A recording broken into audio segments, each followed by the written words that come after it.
Hi welcome to my YouTube channel टेकजीन। पिछली video में हम लोगों ने रीयूज़ कंपोनेंट के बारे में पढ़ा था। हमने देखा था कि हम अपने कंपोनेंट को कैसे रीयूज़ करवा सकते हैं यूजिंग मैप फंक्शन। इसके साथ साथ हम अपने रीयूज़ कंपोनेंट में कैसे डेटा को एज अ प्रॉप सेंड करवा सकते हैं। ये सारी चीज़ हमने पिछली वीडियो में कवर कर ली थी। अगर आप लोगों ने अभी तक पिछली वीडियो नहीं देखी है तो काइंडली पिछली वीडियो को ज़रूर देख लेना। आज की वीडियो का जो हमारा टॉपिक है वो एक इंपॉर्टेंट टॉपिक है और एक इंपॉर्टेंट इंटरव्यू क्वेश्चन भी है। वो आज की वीडियो में हम देखेंगे लिफ्टिंग स्टेट अप के बारे में। अब ये लिफ्टिंग स्टेट अप क्या होता है, क्या इंपॉर्टेंट इंटरव्यू क्वेश्चंस आ सकते हैं इस टॉपिक से रिलेटेड, ये सारी चीजें आज हम इस वीडियो में कवर करेंगे।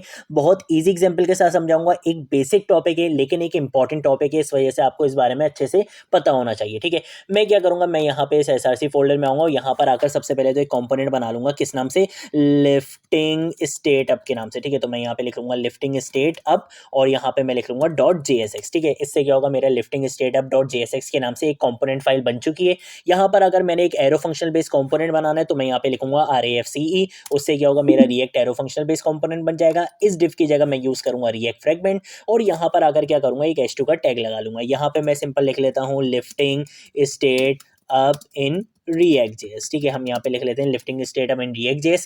कंट्रोल ऐसे सेव कर लूंगा। एक्सपोर्ट इसको यहाँ पे करा चुका हूँ, इसका मतलब है मैं इसको यहाँ पे इंपोर्ट करा सकता हूँ। तो इस H1 टैग के बाद मैं इस कंपोनेंट को कॉल करवा लूंगा। ठीक है, तो मैं यहाँ पे लिखूंगा लिफ्टिंग स्टेट अप। जैसे एंटर प्रेस करूंगा तो ये यहाँ पे इंपोर्ट भी हो चुका है और इसको मैंने यहाँ पे कॉल भी करवा लिया है। कंट्रोल ऐसे सेव करूंगा, टर्मिनल में आऊंगा और यहाँ पर आकर npm स्टार्ट की कमांड से अपने प्रोजेक्ट को रन कर दूंगा। तो देखो यहाँ पर मेरे पास आ रहा है this is my app.js file जो मेरे ऐप कंपोनेंट से आ रहा है और यहाँ पे मेरे पास आ रहा है lifting state up in React.js जो मेरे लिफ्टिंग स्टेट अप वाले कंपोनेंट से आ रहे हैं। अगर आप लोगों ने अभी तक इस React की प्लेलिस्ट को एक्सेस नहीं करा है तो भाई जल्दी से इस प्लेलिस्ट को एक्सेस कर लो और ज़्यादा से ज़्यादा शेयर करो। ठीक है, हम आ जाते हैं यहाँ पर अपने इस लिफ्टिंग स्टेट वाले कॉम्पोनेंट में और यहाँ पर अगर मैं क्या करूँगा, मैं यहाँ पे इन दोनों फाइल्स को यहाँ पे कर देता हूँ क्लोज। मुझे इनका कोई काम नहीं है। मैं क्या करूँगा, मैं एक और कॉम्पोनेंट बनाऊंगा जो मेरा बन जाएगा चाइल्ड कॉम्पोनेंट। ठीक है, अब ऐसा क्यों कर रहा हूँ इसकी वजह बताता हूँ। सबसे पहले तो मैं यहाँ पर आकर एक कंपोनेंट बना लेता हूँ। किस नाम से बनाऊंगा? चाइल्ड टू पेरेंट कंपोनेंट के नाम से। ठीक है, चाइल्ड टू पेरेंट .jsx। ठीक है, इस तरीके से मैंने ये नाम रख दिया इस कंपोनेंट का। इसका रीजन अभी आपको पता चल जाएगा कि ये क्यों रखा है। आप किसी भी नाम से कंपोनेंट बना सकते हो, मैंने इस नाम से बना लिया। ठीक है, RAFCE लिखूंगा, react arrow functional based component बन जाएगा। यहाँ पर अगर इस डिफ की जगह रिएक्ट फ्रेगमेंट का कॉन्सेप्ट यूज करूंगा, यहाँ पे आके क्या करूंगा, एक H2 का टैग लिख दूंगा और यहाँ पे आके फिलहाल के लिए लिख देते हैं चाइल्ड टू पेरेंट। ठीक है, सिंपल इतना काम कर लेते हैं। कंट्रोल ऐसे सेव करूंगा। इस कंपोनेंट को कहां पे कॉल करवाऊंगा? इस वाले कंपोनेंट के अंदर। ठीक है, तो मैं यहां पर आऊंगा और यहां पर आकर बोलूंगा कि भाई ये जो चाइल्ड टू पेरेंट कंपोनेंट है इसको यहां पे कॉल करवा लो। अब ये ऐसा मैंने करा क्यों है? कंट्रोल ऐसे सेव कर लेता हूं, चल के दिखा देता हूं। तो देखो ये भी आपको यहाँ पे दिख रहा है। ठीक है, ऐसा मैंने करा क्यों है? ये जो लिफ्टिंग स्टेट अप है जो आज का हमारा टॉपिक है, इसका मतलब क्या है? इसका मतलब ये है कि अभी तक तो आपने ये चीजें देखी थी कि अगर आपने पेरेंट कंपोनेंट से चाइल्ड कंपोनेंट में डेटा सेंड करना हो तो आप कैसे प्रॉप्स का यूज करते हुए इजीली कर सकते हो। ठीक है, ये चीज तो आप देख चुके हो और इस वीडियो में भी हम दोबारा से इस चीज को करके देखेंगे। लेकिन अगर मुझे चाइल्ड कंपोनेंट से पेरेंट कंपोनेंट में अपना data as a prop send करना हो तो वो हम कैसे करेंगे?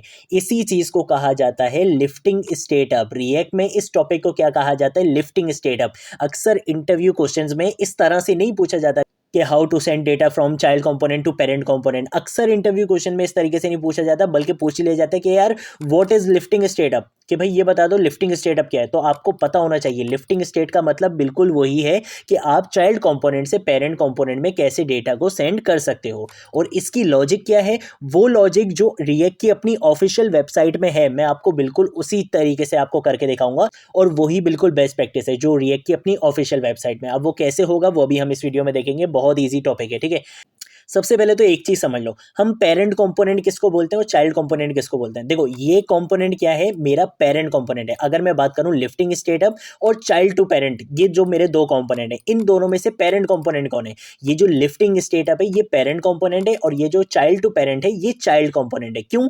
क्योंकि ये कंपोनेंट कहीं दूसरे कंपोनेंट में क्या हो रहा है? कॉल हो रहा है। जो कंपोनेंट किसी दूसरे कंपोनेंट में कॉल होता है उसको हम चाइल्ड कंपोनेंट बोलते हैं। ये मेरा चाइल्ड कंपोनेंट है और ये मेरा क्या है? पेरेंट कंपोनेंट, क्योंकि इसके अंदर कोई कंपोनेंट क्या हो रहा है? कॉल हो रहा है। ठीक है, तो इन दोनों में से पेरेंट कौन है? लिफ्टिंग स्टेट अप वाला पेरेंट कंपोनेंट है और ये चाइल्ड टू पेरेंट वाला चाइल्ड कंपोनेंट है। ठीक है, ये मैंने नाम इसी वजह से ऐसा रखा है ताकि अगर आपको कोड की नीड हो और अगर आप मेरे गिटहब अकाउंट पे जाओ तो वहाँ पर आपको फाइल्स इस नाम से मिल जाएंगी, ठीक है। तो मैंने यहाँ पर पेरेंट कंपोनेंट बनाया लिफ्टिंग स्टेटअप के नाम से, उसके अंदर मैंने एक चाइल्ड कंपोनेंट को इंपोर्ट करा लिया, उसका नाम क्या है, चाइल्ड टू पेरेंट कंपोनेंट। सबसे पहले तो हम ये देख लेते हैं कि भाई पेरेंट कंपोनेंट से चाइल्ड कंपोनेंट में हम डेटा को कैसे सेंड करते हैं।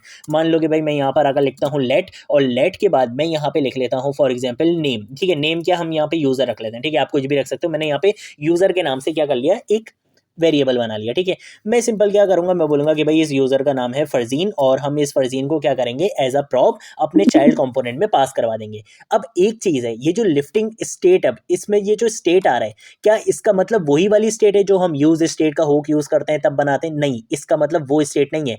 यहाँ पर स्टेट का मतलब है कि किसी भी टाइप का डेटा, चाहे वो आपका एरे हो, चाहे वो आपका ऑब्जेक्ट हो, चाहे वो आपका एरेज ऑफ ऑब्जेक्ट हो, चाहे वो आपका कोई फंक्शन हो, चाहे वो आपका कोई वेरिएबल हो, या चाहे वो आपकी कोई स्टेट हो, किसी भी टाइप का डेटा, यहाँ पर स्टेट का मतलब वो है, ठीक है। तो अक्सर स्टूडेंट्स इस चीज में कंफ्यूज हो जाते हैं कि शायद हम सिर्फ स्टेट को ही एज अ प्रॉप पास करवा सकते हैं। ऐसा नहीं है, आपका डेटा किसी भी फॉर्म में हो सकता है, ठीक है।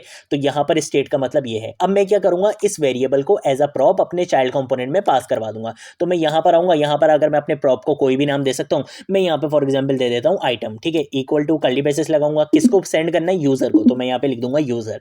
ये क्या हो गया, वहां पर सेंड हो चुका है। अब वहां पे इसको क्या करना है, कैच करना है। तो कैच करने के लिए मैं यहाँ पर आकर पैरामीटर का नाम कुछ भी दे सकता हूँ, मैं यहाँ पे दे देता हूँ प्रॉप, आप चाहो तो कुछ भी दे सकते हो, ठीक है।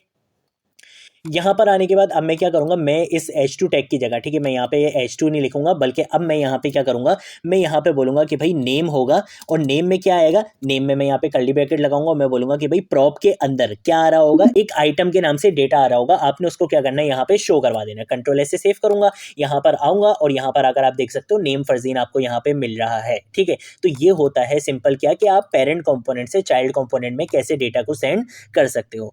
लेकिन अगर मुझे यहाँ से डेटा सेंड करना हो अपने पेरेंट कंपोनेंट में, तो यहाँ पर अब मैं कैसे करूंगा, देखो पेरेंट कंपोनेंट से चाइल्ड कंपोनेंट में भेजना तो आसान है, यहीं पर आपने अपना वेरिएबल बनाया, यहाँ पर ये कॉल हो रहा था, तो हमने यहीं पर ही प्रॉप के अंदर इसको पास करवा दिया, वो वहां पे चला गया। लेकिन यहाँ पर तो हम पेरेंट कंपोनेंट को थोड़ी कॉल करवाएंगे, अगर पेरेंट कंपोनेंट को यहाँ पे कॉल करवाएंगे तो फिर तो ये पेरेंट हो जाएगा, वो चाइल्ड हो जाएगा, ऐसे थोड़ी कर सकते हैं। हमने तो चाइल्ड कंपोनेंट से पेरेंट कंपोनेंट में डेटा को सेंड करना है, यहाँ पर तो मैं उस कंपोनेंट को थोड़ी कॉल कर सकता हूँ, अगर यहाँ पे उस कंपोनेंट को कॉल करूंगा तो वो तो चाइल्ड कंपोनेंट बन जाएगा, ये पेरेंट बन जाएगा, ऐसे थोड़ी करना है। तो इस प्रॉब्लम को सॉल्व करने के लिए आपके पास जो कॉन्सेप्ट होता है वो होता है लिफ्टिंग स्टेट आपका। और उसको आप करते कैसे हो, उसके लिए सिंपल क्या है कि आप अपने पेरेंट कंपोनेंट में आओ, ये आ गए आप अपने पेरेंट कंपोनेंट में। यहाँ पर आकर आप कोई भी फंक्शन बना लो, ठीक है। मैं यहाँ पर आकर क्या करता हूँ, मैं यहाँ पर आकर फंक्शन का कीवर्ड लिखूंगा, ठीक है, और फंक्शन का नाम मैं दे देता हूँ यहाँ पे से हेलो, ठीक है। से हेलो के नाम से फंक्शन बनाया, मैं यहाँ पे बोलूंगा कि भाई जब ये फंक्शन कॉल होगा तो ये क्या करेगा, एक अलर्ट मैसेज शो करवाएगा, और उस अलर्ट मैसेज के अंदर ये क्या बोलेगा, हेलो बोलेगा, ठीक है, सिंपल। इसको मैं यहाँ पे कंट्रोल स्लैश से क्या कर देता हूँ, कमेंट कर देता हूँ, इसको भी कंट्रोल डी करेंगे, कंट्रोल स्लैश से मैं यहाँ पे इसको कमेंट कर दूंगा। कमेंट इस वजह से कर रहा हूँ, मुझे सोर्स कोड आप लोगों को देना होता है, तो मैंने इसको यहाँ पे इस तरीके से कर दिया। और यहाँ पर आकर मैं इसको भी अभी एक काम ये करता हूँ कि कंट्रोल डी से कॉपी लाइन डाउन करूंगा, कंट्रोल स्लैश से इसको भी यहाँ पे कमेंट कर दूंगा, और इसको अभी यहाँ से हटा देता हूँ, ठीक है। अभी बिल्कुल सिंपल रख लिया चीज़ों को। ये मैंने एक फंक्शन बनाया है, ठीक है। अब मैंने क्या काम करना है, इस फंक्शन को कॉल करना है जब यहाँ पे बटन पे क्या होगा, क्लिक होगा। तो मैं यहाँ पर आकर क्या करता हूँ, एक बटन बना लेता हूँ, ठीक है। मैं यहाँ पर आऊँगा, एक बटन बनाऊंगा, और बटन का नाम मैं यहाँ पे रख देता हूँ क्लिक। बटन पे क्या होगा, ऑन क्लिक का मैं इवन लिसनर लगाऊंगा, मैं बोलूंगा कि भाई जब बटन पे क्या किया जाए, क्लिक किया जाए, तो आपने काम क्या करना है। मैं सबसे पहले यहाँ पे पेरेंट कंपोनेंट में आता हूँ, ये जो मेरा फंक्शन है ना, मैं इसको एज अ प्रॉप सेंड कर दूंगा अपने चाइल्ड कंपोनेंट में, ठीक है। तो यहाँ पे अपने प्रॉप का नाम कुछ भी दे सकते हैं, मैंने आइटम दे दिया। यहाँ पे मैं बोलूंगा कि भाई ये जो से हेलो वाला फंक्शन है, इसको क्या करो, एज अ प्रॉप सेंड कर दो मेरे चाइल्ड कंपोनेंट में। अब ये डेटा यहाँ से मेरे चाइल्ड कंपोनेंट में चला गया, अब इसको यहाँ पे गेट करना है। तो मैं गेट कैसे करूंगा, मैं बोलूंगा प्रॉप, प्रॉप के अंदर क्या आ रहा होगा, आइटम आ रहा होगा, आपने उसको क्या करना है, यहाँ पे यूज कर लेना है, ठीक है। तो इसको इस H2 को भी अभी हम यहाँ पे कंट्रोल से ऐसे कमेंट कर देते हैं, इसका भी कोई काम नहीं है, ठीक है। कंट्रोल ऐसे सेव करूंगा, यहाँ पर आऊंगा तो ये देखो एक बटन दिख रहा है, जैसे ही इस बटन पे करूंगा क्लिक, तो यहाँ पे ये फंक्शन क्या हो गया, कॉल हो गया। अभी भी हमने क्या काम करा है, पेरेंट से चाइल्ड में ही डेटा को सेंड करवाया है, ठीक है। अभी हमने चाइल्ड से पेरेंट में नहीं गए, लेकिन ये फंक्शन लाजमी यूज करना है। ये फंक्शन यूज कर लिया, अब मैं यहाँ पे क्या काम करूंगा, मैं यहाँ पर आकर एक वेरिएबल बना लेता हूँ, ठीक है। मैं यहाँ पे आगे लिखूंगा लेट, लेट के बाद मैं यहाँ पे यूजर के नाम से बना लेते हैं, ठीक है। चलो यूजर के नाम से बना लेते हैं, इक्वल टू, और उसके बाद मैं यहाँ पर आगे लिख दूंगा कि भाई नाम क्या है, फरजीन नाम है, ठीक है। अब इस यूजर को मैंने सेंड करना है इस फंक्शन का यूज करते हुए, ये जो प्रॉप में जो फंक्शन आ रहा है ना, इस फंक्शन का एज अ पैरामीटर मैं यहाँ पे क्या करूंगा, इसको पास करवा दूंगा। कैसे होगा, मैं डायरेक्टली अगर मैं यहाँ यहाँ पर आता हूँ और यहाँ पर आकर मैं इस तरीके से पैरेंथेसिस लगाता हूँ और अपने यहाँ पे इस डेटा का नाम लिख देता हूँ, तो ये चला तो जाएगा लेकिन ये इशू करता है, आपको बहुत अच्छे से पता होगा। कंट्रोल से सेव करूंगा और चलकर दिखाऊंगा तो यहाँ पे ऑटोमेटिकली कॉल हो जाता है। इसके बारे में हमने बहुत स्टार्टिंग में पढ़ा था कि जब भी आपने फंक्शन को डायरेक्टली इस तरीके से कॉल कराना होता है तो आप क्या करते हो, आप यहाँ पे आके एरो फंक्शन को कॉल करवाते हो। तो सबसे पहले मुझे क्या करना पड़ेगा, एरो फंक्शन को यहाँ पे कॉल करवाना पड़ेगा। अब ये डायरेक्टली वहां पे कॉल नहीं होगा, ठीक है। मैं इसको एक बार यहाँ पे क्लोज कर देता हूँ। देखो मैं पेज को रिफ्रेश करूंगा, अब ये डायरेक्टली कॉल नहीं होगा। ये कब कॉल होगा, जब मैं बटन पे क्लिक करूंगा। बटन पे क्लिक करा, हेलो लिखा हुआ आ गया। लेकिन अभी मैंने यहाँ पे क्या करा है, मैंने इस डेटा को, मैंने ये जो यूजर वाला जो मेरा डेटा है, मैंने इसको चाइल्ड कंपोनेंट से अपने पेरेंट कंपोनेंट के अंदर भिजवा दिया है। अब यहाँ पे इसको गेट कैसे करेंगे, मैं बोलूंगा कि भाई इस फंक्शन के अंदर एक क्या आ रहा होगा, पैरामीटर आ रहा होगा, पैरामीटर में वैल्यू आ रही होगी, ठीक है। यहाँ पे आप कुछ भी पैरामीटर का नाम दे सकते हो, मैंने दे दिया यहाँ पे एन। यहाँ पर आने के बाद मैं इस हेलो के बाद यहाँ पे क्या दूंगा, स्पेस दूंगा और यहाँ पर अगर मैं क्या बोलूंगा, कॉन्केटिनेशन के लिए प्लस का साइन लगाऊंगा और यहाँ पे आके मैं लिख दूंगा एन, ठीक है। कंट्रोल एस से क्या करूंगा, सेव करूंगा, यहाँ पर आऊंगा और जैसे ही इस बटन पे क्लिक करूंगा तो देखो यहाँ पे लिखा हुआ आ चुका है हेलो फरजीन। तो इस तरह से क्या कर सकते हो आप अपने चाइल्ड कंपोनेंट से पेरेंट कंपोनेंट में डेटा को सेंड कर सकते हो। जरूरी नहीं है कि आपका डेटा सिर्फ वेरिएबल की फॉर्म में हो, यहाँ पे कोई स्टेट हो सकती है, यहाँ पे कोई एरे हो सकता है, यहाँ पे कोई ऑब्जेक्ट हो सकता है, किसी भी फॉर्म में आपका डेटा हो सकता है। मैं आपको एक दो चीजें करके भी दिखा देता हूँ, ठीक है। फॉर एग्जाम्पल मैं क्या करता हूँ, कंट्रोल से ऐसे इसको कॉमेंट करता हूँ। मैं यहाँ पर अगर बोलता हूँ कि भाई यहाँ पे क्या होगा, यूजर के नाम से एक एरे होगा, ठीक है। सबसे पहले हम एक एरे बना लेते हैं। अब एरे होगा तो मैं यहाँ पर अगर फॉर एग्जाम्पल वैल्यूज दे देता हूँ, मैं वैल्यूज दे देता हूँ फरजीन, ठीक है। उसके बाद मैं यहाँ पे आके दे देता हूँ कि भाई इसकी ईमेल क्या होगी, f@gmail.com, ठीक है। इस तरीके से यहाँ पे ईमेल दे देते हैं और इसके साथ साथ मैं यहाँ पे इसका कॉन्टैक्ट भी दे दूंगा 123, ठीक है। अब क्या करना है, कंट्रोल एस से क्या करूंगा, सेव करूंगा, यहाँ पर आऊंगा, बटन पे क्लिक करूंगा तो देखो ये इस तरीके से आपको डेटा मिल जाएगा। अब अलर्ट में तो आपको इसी तरीके से मिलेगा, तो आप क्या कर सकते हो, आप इसको यहाँ पर आकर इसको कंसोल में शो करवा सकते हो ताकि आपको अच्छे से आपका डेटा दिख जाए, ठीक है। तो मैं यहाँ पर अगर बोलूंगा कि भाई console.log में एन को क्या करो, शो करवा दो, तो अब आपको पूरा एरे जो है वो दिख जाएगा, ठीक है। कंट्रोल ऐसे सेव करूंगा, यहाँ पर आऊंगा, कंट्रोल शिफ्ट आई प्रेस करूंगा और यहाँ पर आकर आप देख सकते हो जैसे इस बटन पे क्लिक करूंगा तो देखो ये आपको यहाँ पे आपका एरे मिल चुका है, ठीक है। तो इस तरीके से भी आप वैल्यूज को क्या कर सकते हो, गेट कर सकते हो।